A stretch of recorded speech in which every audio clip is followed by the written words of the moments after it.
Om Gyantimirandasya Gyanandana Shalakaya Chakshurunmilitam Yana Tasmai Shri Gurave Namaha Shri Chaitanya Manobishtam Stapitam Yena Bhutale Swayam Rupa Kadam Mayam Dadati Swapadantikam Vanchakalpatarubhyascha Kripa Sindhubhya Evacha Patitanam Pavanebhyo Vaishnavebhyo Namo Namaha Nama Om Vishnupadaya Krishna Prishthaya Bhutale Simate Bhakti Vedanta Swami Niti Namine Namaste Saraswati Devi Gauravani Pracharine Nirvishesha Shunyavadi Paschatya Deshatarine Jai Shri Krishna Chaitanya Prabhu Nityananda Shri Advaita Gadadhara Shivasadi Gaura Bhakta Vrinda Hare Krishna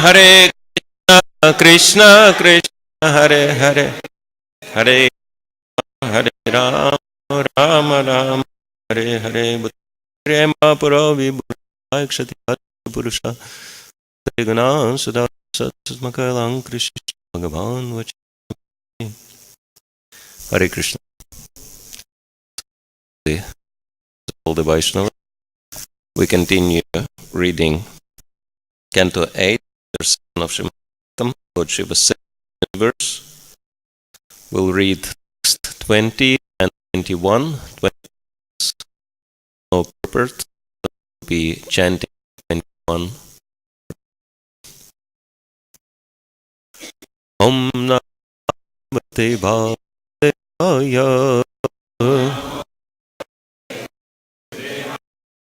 Om Namah Bhagavate Devaya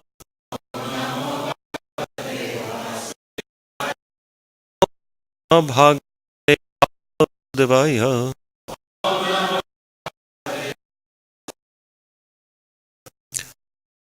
Okyatam Abhakya Devya Itamadam Nam Bhagavata Ojusham Stuti Bhimemu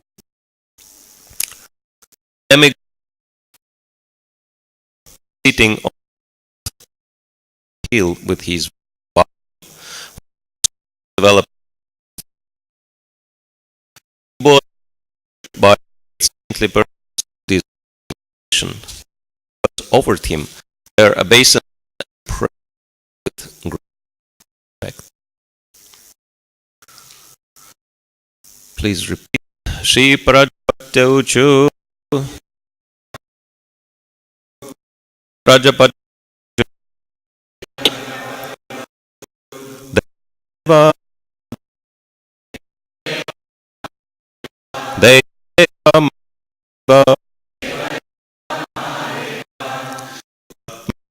Bhavana Bhuta Bhavana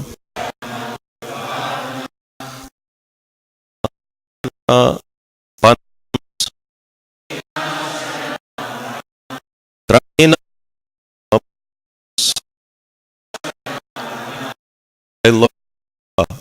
Advishat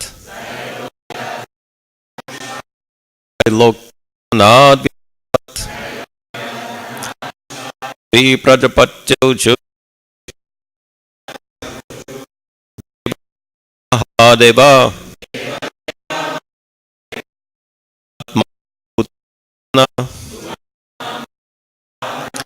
Trahina Sharanapan Ailokya Dahana Vishad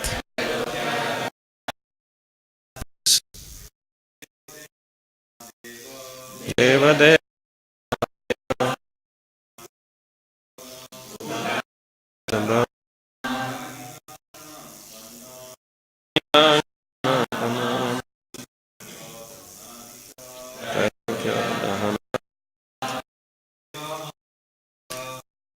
Deva Mahadeva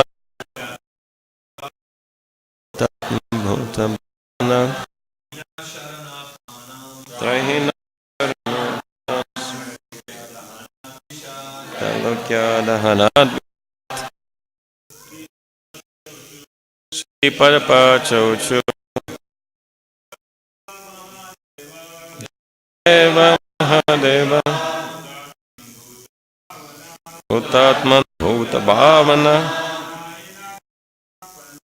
Rahinapanam Kailaka Dhanasya Padapachauchu Deva Deva Mahadeva Bhutatman Bhuta Bhavana Vinashanam Trailokya Dahanad Vishat Sri Padapachauchu Deva Mahadeva Bhutatman Bhuta Bhavana Rahinashanapanam Trailokya Dahanat Vishat. Ladies, please. Sri Prajapachauchu Deva Deva Mahadeva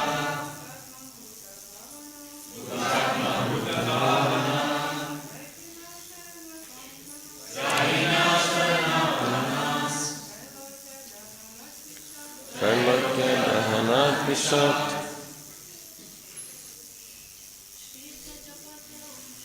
Sri Padapachauchu Deva Deva Mahadeva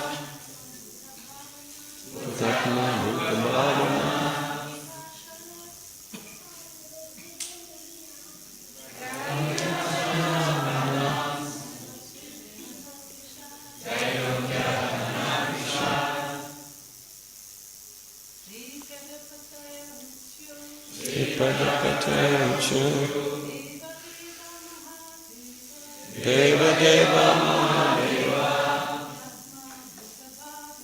Bhutatman Bhuta Bhavana Vinashanapanam Trailokya Dahanat Vishat.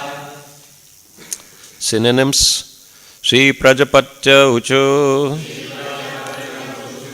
The Prajapatis said, Deva Deva, O Lord Mahadev, best of the demigods. Mahadeva, O great demigod. Bhutatman, O life and soul of everyone in this world. Bhuta Bhavana, O the cause of the happiness and flourishing of all of them. Trahi, deliver. Naha, us. Sharana Apannan, who have taken shelter at your lotus feet. Trailokya, of the three worlds. Dahanat, which is causing the burning. Vishat, from this poison. Translation purport by His Divine Grace A.C. Bhaktivedanta Swami Srila Prabhupada Ki Jai. The Prajapatis said, O greatest of all demigods, Mahadeva, super soul of all living entities and cause of their happiness and prosperity, we have come to the shelter of your lotus feet. Now please save us from this fiery poison which is spreading all over the three worlds. Purport. Since Lord Shiva is in charge of annihilation, why should he be approached for protection which is given by Lord Vishnu?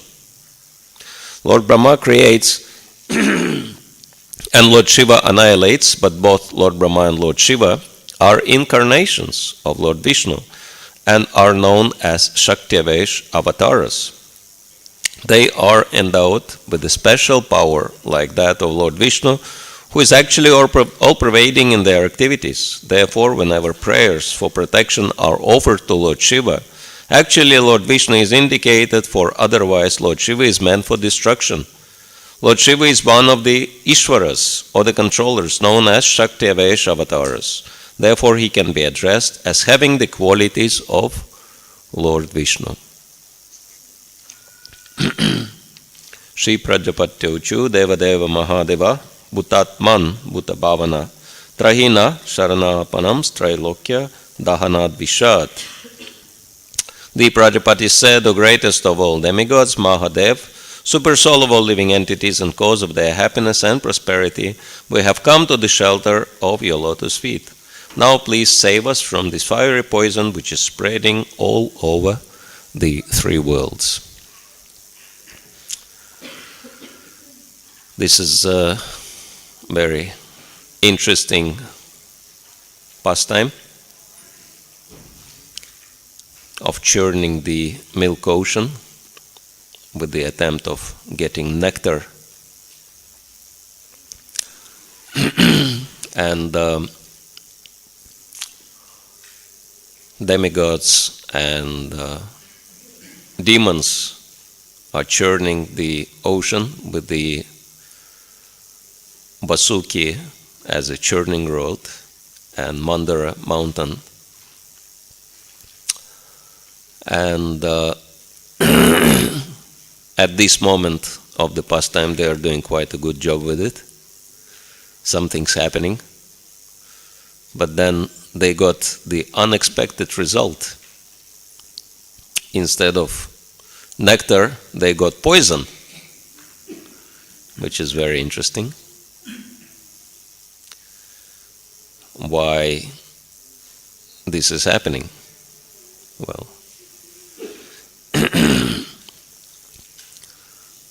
of course, we're all looking for the nectar. Some people look for material nectar, sense gratification, and other people look for spiritual nectar, nectar of devotion, nectar of devotional service, as Prabhupada named his book, Nectar of Devotion, which is the exact rendering from the Sanskrit, Bhakti Rasayana Sagar. Literally, it means nectarian ocean of devotion. And we're all looking for the nectar, right? And we're chanting about it every single morning.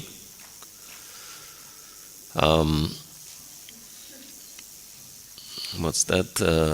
Chetodarpanam arjanam bhavamaha davagni nirvapanam sheyakarava chandrika vitaranam vidyavathu jivanam anandam buddhi vartanam pratipadam purna amrita swadhanam. The chanting of the holy name is giving us the nectar. We're always anxious.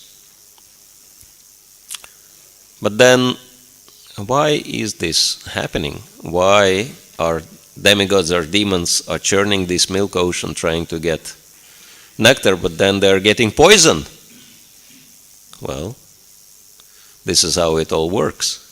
Because Krishna explains in the end of Bhagavad Gita that the happiness which is like poison in the beginning and nectar at the end is the happiness in the mode of goodness. So there is nothing surprising. If you want nectar, you have to go through the poison first. And very interesting that even in this first prayer of Shikshashtakam, it also says, Cheto darpanam arjanam bhava mahadavagni nirvapanam, that the first effects of the chanting are that Cheto darpanam arjanam, that purification of the consciousness, and bhava mahadavagni nirvapanam, extinguishing of the great fire of material existence. So we're all burning in the fire of material existence because of this poison in our consciousness. And what is the poison? Lust, anger, greed, envy, pride, illusions, so many problems. And yesterday, Krishna Rupa Mataji explained very nicely this point, that first we need to eradicate all this poison in order to reach to the nectar. And so this is what's happening in this pastime. They were trying for nectar, but then they got so much poison, and this poison, Kalahala, was very dangerous, and the entire universe could be destroyed by this poison. And then what do? They are approaching Lord Shiva for protection. Trahi, no, that please protect us. And Srila Vishwanath Chakravarti Thakur and Srila Prabhupada, following in his footsteps, are bringing up very interesting question. Actually, we need to ask appropriate questions in order to understand Bhagavatam, but sometimes we cannot figure out which question is the right one. So acharyas are helping us out. On our behalf, they are asking right questions. Question means you have doubt. And doubts are very important for our spiritual advancement, because doubts are the signs of intelligence. So if someone has no doubt, that speaks something about the person, right? That person is not really, we cannot say someone doesn't have an intelligence. Every living entity has intelligence, but some people use it, some don't. Some people's intelligence is sleeping. And sometimes people are also sleeping together with the intelligence. But if our intelligence is awakened, we should be asking appropriate questions. And this is an example of very appropriate question. Doubts can be very, very helpful in our spiritual advancement if they are put forward and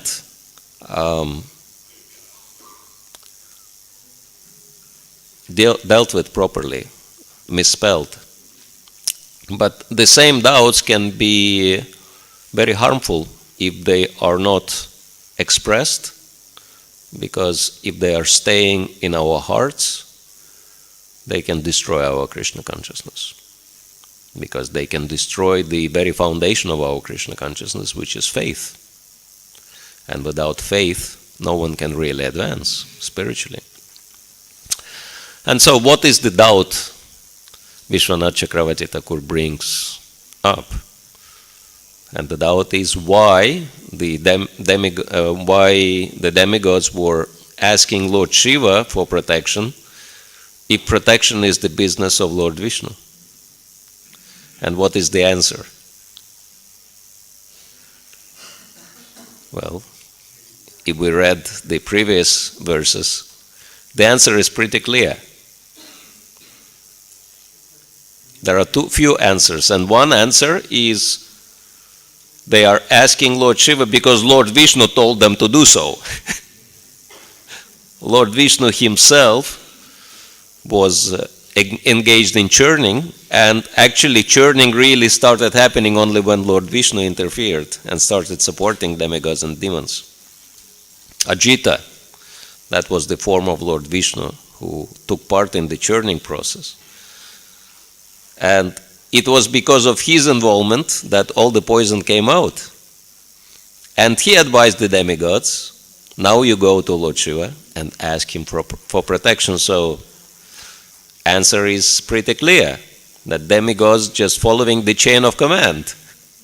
Because the Supreme Lord told them, they went to Lord Shiva for protection. But then, of course, the other question, which was addressed in yesterday's purport, was why the Lord himself did not eradicate the poison. And the answer is, anyone remembers? Yes, because the Lord enjoys giving credit to his devotees. The Lord has all the credit anyway, but he likes to share the glories with his devotees. And when I was listening to Mother Krishna Rupa's class yesterday, I was remembering this very interesting pastime with Srila Prabhupada during the morning walk, when the kind of similar doubt was expressed by one devotee who asked Srila Prabhupada, if Lord Chaitanya is the Supreme Lord himself, and he wanted to spread Krishna consciousness all over the world, and he predicted that it will happen, but then why Lord Chaitanya did not do it himself? And Srila Prabhupada liked this question so much, he stopped and he turned to the devotee and he said, Lord Chaitanya didn't do this because he wanted me to do so. Yeah, because this is what Krishna wants. Krishna wants his devotee to be glorified. Same like Krishna asked Arjuna to fight because he wanted Arjuna to get all the glories, which he directly expresses in Bhagavad Gita 11:33. Tasmat pamutishtaya sholavasva. Arjuna, get up and fight and win glory, become glorious. And here, even though we understand Lord Ajita could easily deal with all this poison, with all these problems, but he wants to show the importance of Lord Shiva. He wants Lord Shiva to be glorified as the greatest of all the Vaishnavas. Vaishnavanam yatha Shambhu.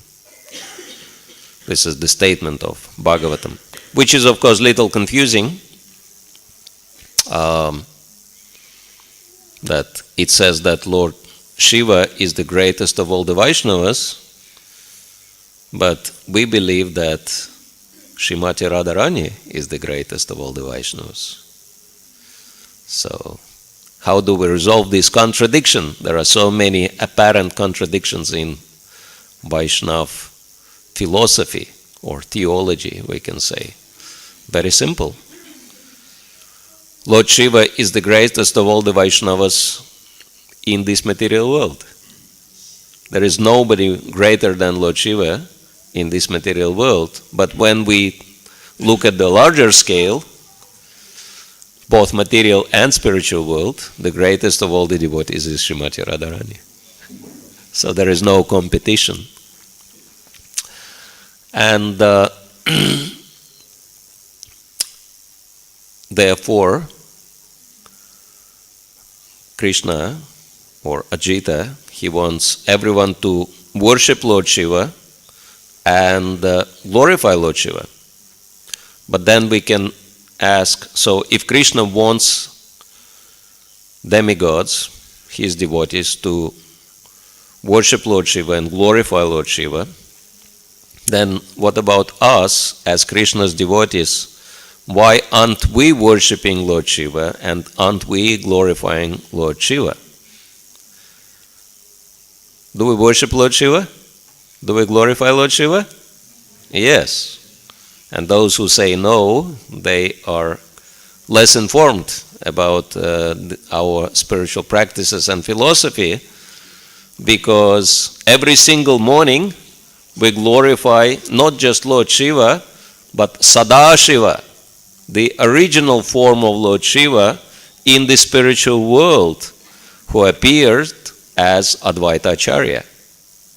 So every single morning we glorify Lord Sadashiva, do puja to him, and what we sing is very important. Doya koro sita pati, Advaita Gosai, Tava Kripa Palepai Chaitanya Nitai, that, O Lord Advaita Gosai, please give me your mercy. Only by your mercy I can get the mercy of Chaitanya and Nitai. So, some people also may say, what about Mother Durga? Do we worship Mother Durga?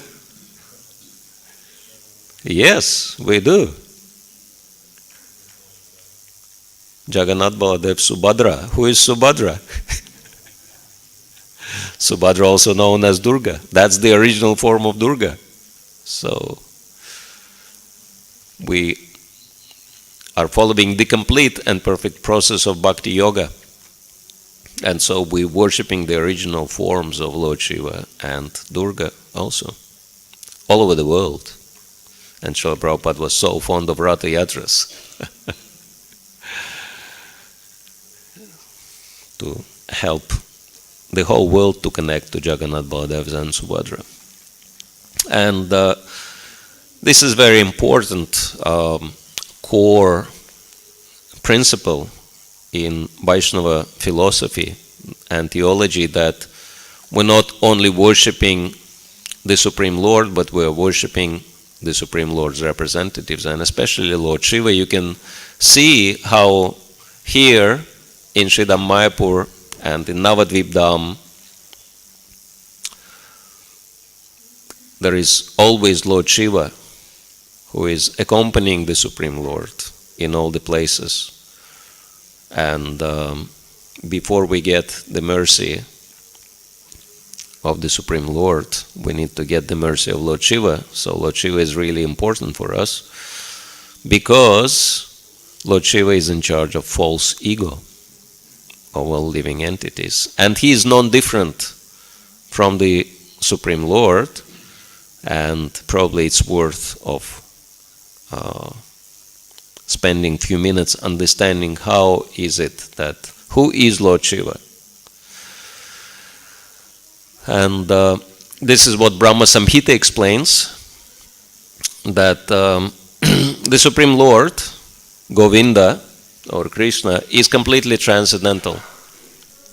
And he never comes in touch with the material nature. But then in order to take part in the activities of the material nature, the very first thing the Lord does after he expands himself into three Vishnu, Mahavishnu, Kshardakashaya Vishnu and Garbhadakashaya Vishnu, then Mahavishnu is glancing at the Pradhan, at the original form of material energy, and with his glance he impregnates material energy with the seeds of all living entities. All the souls, they go into the material world through the glance of Mahavishnu. And the glance of Mahavishnu is Lord Shiva. So Lord Shiva is the glance of the Supreme Lord. And we may ask ourselves this question, that if the Lord is glancing at you, is it Lord or not? For example, if Madhav is glancing at you, or Lord Nrsingadev is glancing at you, is it Lord or not? So glance of the Lord is non-different from the Lord himself, but because the Lord is always transcendental and he can never come in touch with material energy, this glance is taking form of Lord Shiva. And so therefore Lord Shiva is non-different from the Supreme Lord. And actually, it's very interesting. The function of Lord Shiva is to bring everyone to Krishna. And I'm coming to know more and more about the devotees who were worshipping Lord Shiva prior to coming to Krishna consciousness, including myself. And it's interesting that I stopped doing that for a while, but then my spiritual master made me resume that worship. Let me see a show of hands. How many of the devotees worshipped Lord Shiva prior to coming to Krishna consciousness? Okay, quite a few. Very interesting. And so,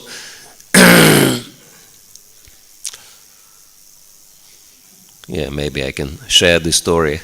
How did I resume my worship of Lord Shiva? There was a time in our society when the worship of Lord Shiva and anyone else except Krishna was frowned upon in a very kind of condescending way. We're not worshipping anybody except Krishna. And then one day I was traveling with my spiritual master. This was actually the first day we've met. And then he was unpacking his deity worship paraphernalia, and he pulled out one small Shiva lingam.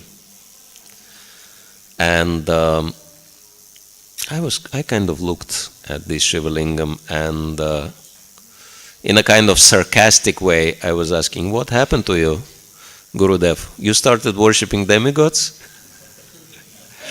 And he said, "No, I brought him for you to worship." I was completely confused. I said, "But why do I need Lord Shiva if I already have Govardhan Shila you gave me?" He said, "No, you don't understand. This is Gopeshwar Mahadev, and he will be a perfect match for Giriraj. So you worship him together with Giriraj as the one by whose mercy you can get Giriraj's mercy." So I didn't have great enthusiasm, but anyway, the order of the spiritual master is important. So I started doing that, but then I realized the reason, because Lord Shiva is in charge of false ego. And so I really felt that he is purifying me in many ways. And this is why we can never get mercy of the Supreme Lord. And this is why we can never get the mercy of Lord Chaitanya and Lord Nityananda without the mercy of Advaita Acharya, because false ego stands in the way.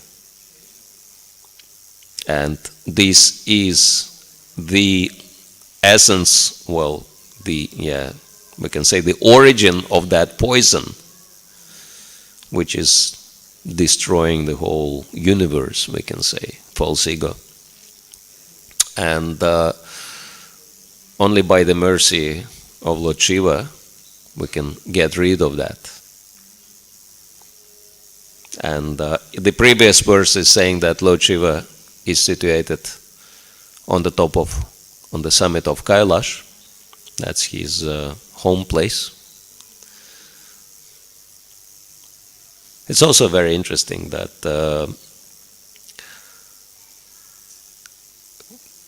it's quite well known that if somebody wants material prosperity, they can pray to Lord Shiva, and Lord Shiva can give material prosperity.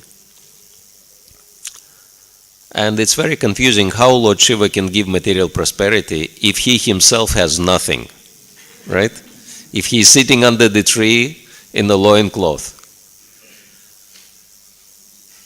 no possessions. And it's also confusing how Krishna is saying, even though Krishna is the master of all opulences and he lives such an opulent life, right? Just look at his 16,108 palaces in Dwaraka. And Radha Madhav, what Madhav means, the husband of goddess of fortune. And so Krishna is so opulent, but then he says, Yasyaham anugrinami harishitad danam shanai, that the first mercy I exhibit towards my devotee is that I'm taking away all his opulences, right? So how come that Lord Shiva, who has no opulences, can bestow so much of material opulence, and how come that Krishna, who has all the opulences, is taking away the opulence? Well, some people might suspect this is why. Because Lord Shiva is giving all the opulences away, he has nothing. And because Krishna is stealing all the opulences, he has so much. But of course, this is material understanding. Actually, the Supreme Lord is doing everything to benefit us spiritually. And Lord Shiva is giving material opulences in order to help people to become frustrated with material sense gratification and come to Krishna. And Krishna is taking material opulence away from the devotees to make them dependent on him. So that is the reason why Lord Shiva and Lord Krishna are acting in this way. Actually, we can understand that they are the same personality, just dealing with different categories of living entities, helping both of them to advance spiritually. And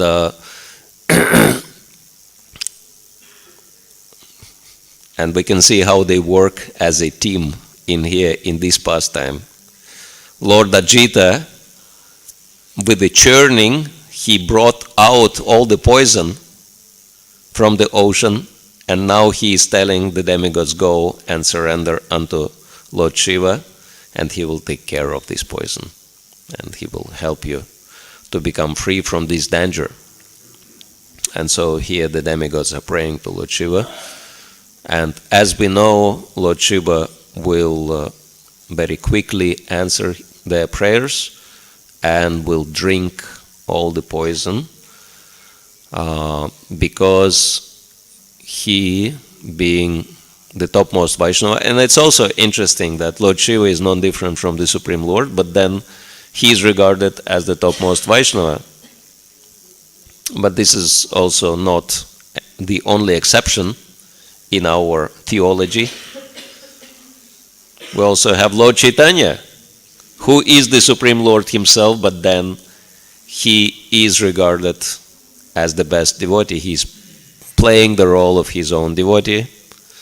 And another example is Giriraj Govardhan, who is non-different from Krishna, but he is playing the role of Krishna's devotee, Haridasa Varya. So, in the same way, Lord Shiva, even though he is non-different from the Supreme Lord, but he is playing the role of his own devotee, and he is exhibiting the topmost quality of the Lord and the devotee, which is compassion. And it's very interesting that some time ago, one of the devotees who is holding very high position in Harvard Business School, he is a director for Southeast Asia, and he shared with us the latest development in leadership, in global leadership sphere. And he says it's changing rapidly, the focus of the leadership. And he says nowadays the two greatest qualities which are recommended by Harvard Business to all the global leaders to develop are, believe it or not, compassion and humility. So this is very interesting how by the advancement of the golden age of Lord Chaitanya, which we are into the almost the end of 531 year, we're going to be celebrating very soon 532 years of the golden age of Lord Chaitanya out of 10,000. And we can see how by the development of the golden age, the consciousness of the leaders, even in business or political spheres, is changing. And this very interesting qualities are promoted as being the most important qualities of the leaders.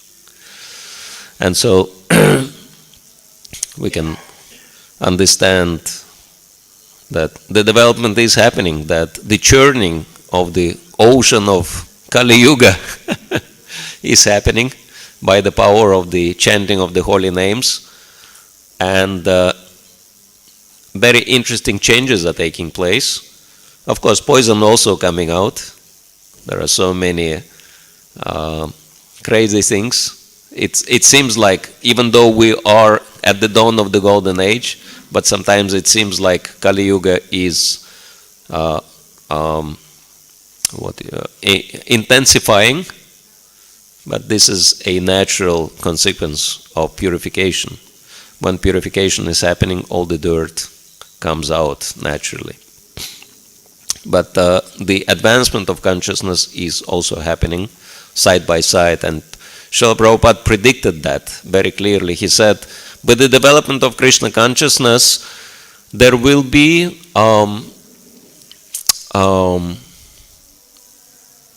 what you call it?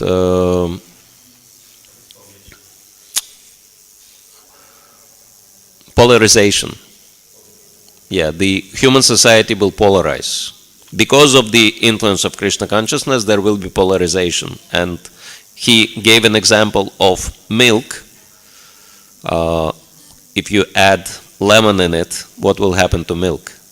It will divide into whey and curd. So in the same way, human society, under the influence of Krishna consciousness, will separate into divine and demoniac. Before, it was pretty homogeneous, right?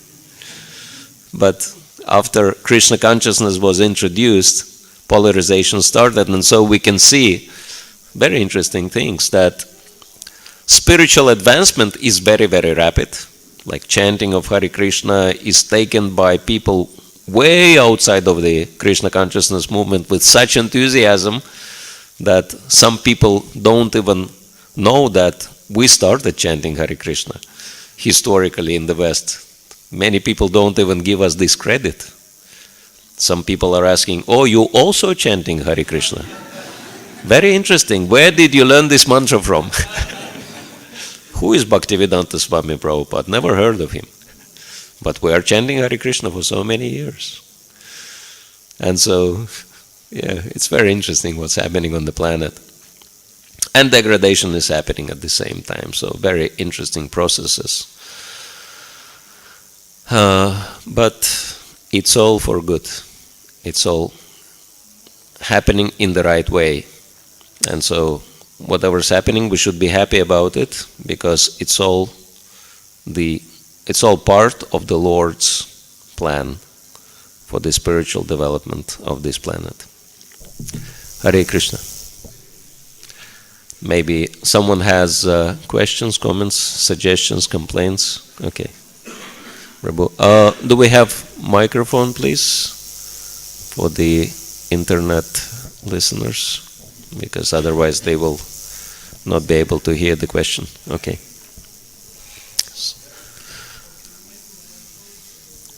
Okay. I can repeat the question. Okay.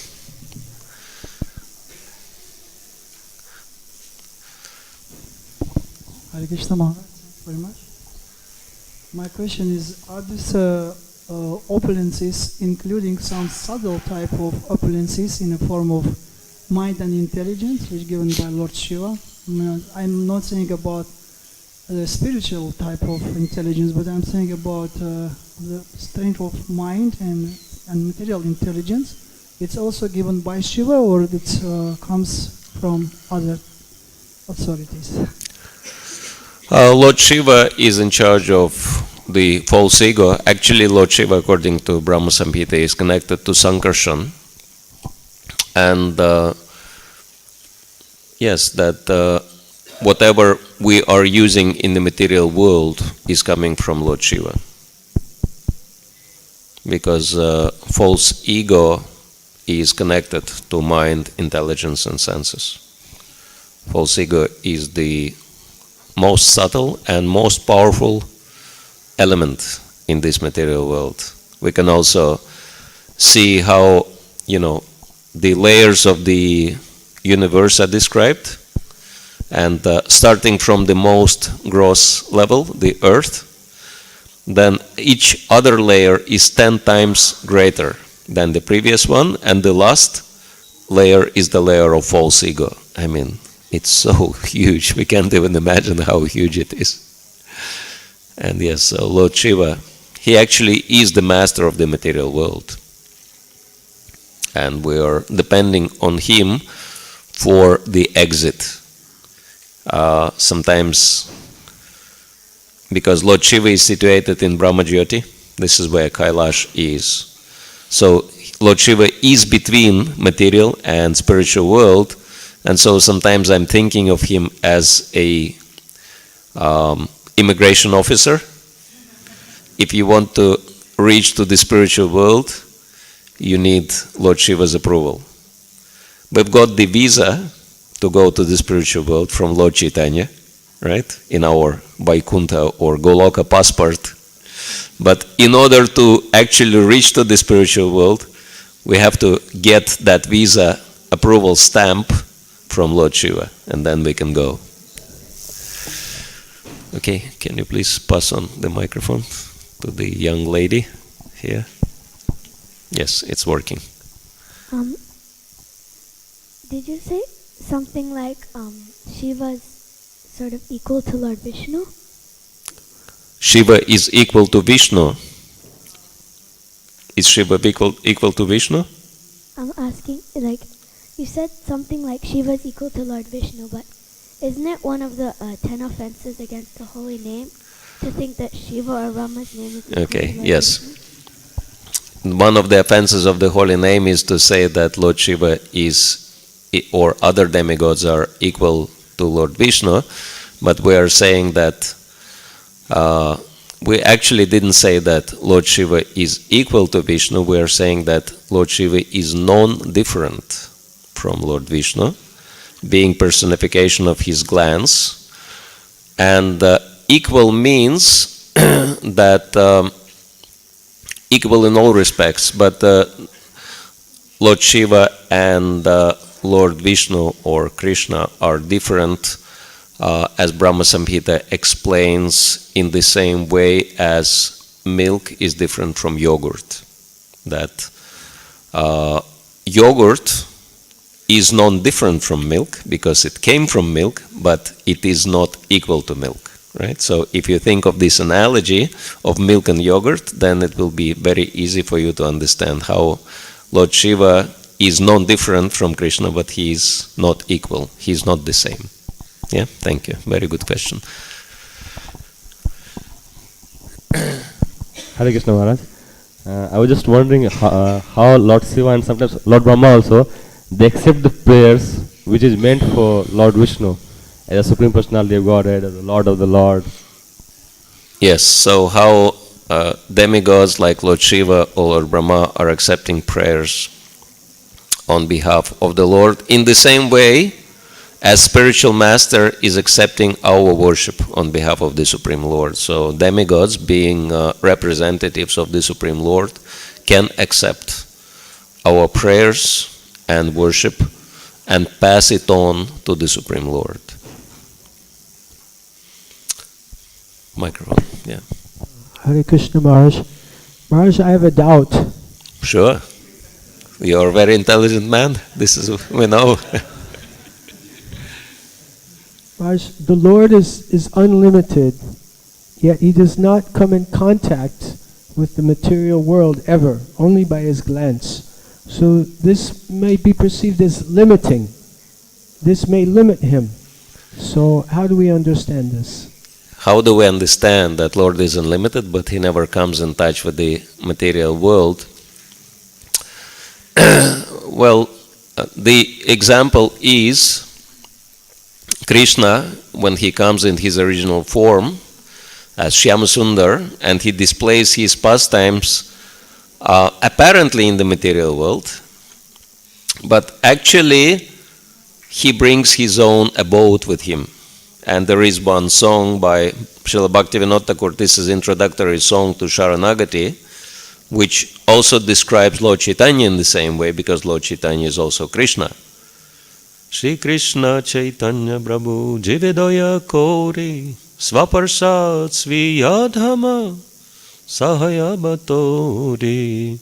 So, Lord Sri Chaitanya Mahaprabhu, Sri Krishna Chaitanya Mahaprabhu, out of the compassion for all living entities, is coming to this world, and he is bringing Svaparishad, his own associates, and Sviyadhama, and his own abode, he is bringing to this world.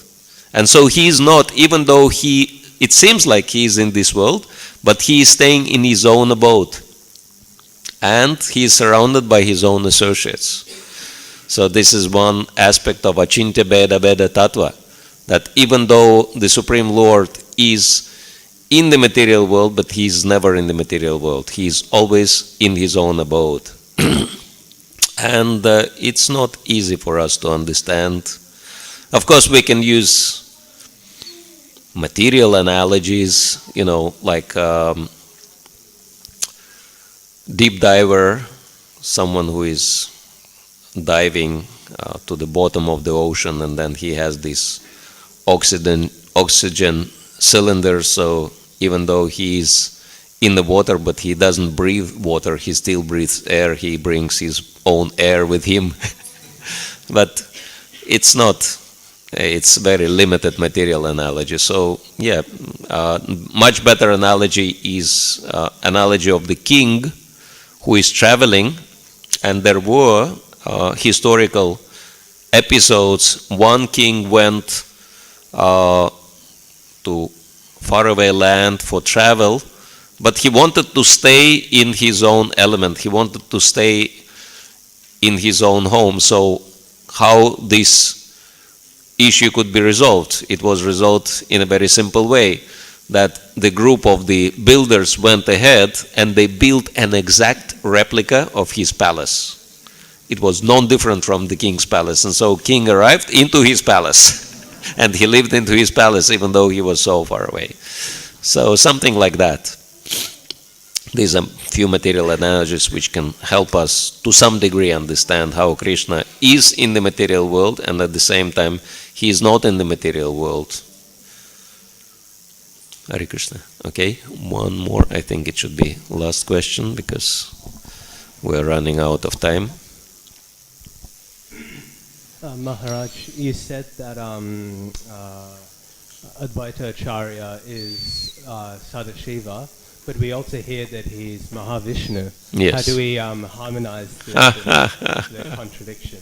Well, because Mahavishnu is glancing at the material nature, and so Mahavishnu's glance is also Mahavishnu, but he is also Sadashiva. Again, these philosophical points, Srila Prabhupada was mentioning that Krishna consciousness is 90% common sense. So 90% of Krishna consciousness is quite easy to understand, but there are still 10% of achintya, certain things which we cannot really understand. It's like we can be only one person. Of course, there are some people who have multiple personalities, but it's not considered normal. But we know that Advaita Acharya is not the only person who is an incarnation of two personalities. But when we meditate on the aspect of these two personalities being the same, being not the same, being connected to each other in a logical way, that helps us to understand. Again, our ability to understand these things is limited because we still have material consciousness. Alright, so thank you all very much. Grantaraj Srimad Bhagavatam ki jai, Srila Prabhupada ki jai, Nitai Gaur Premanande.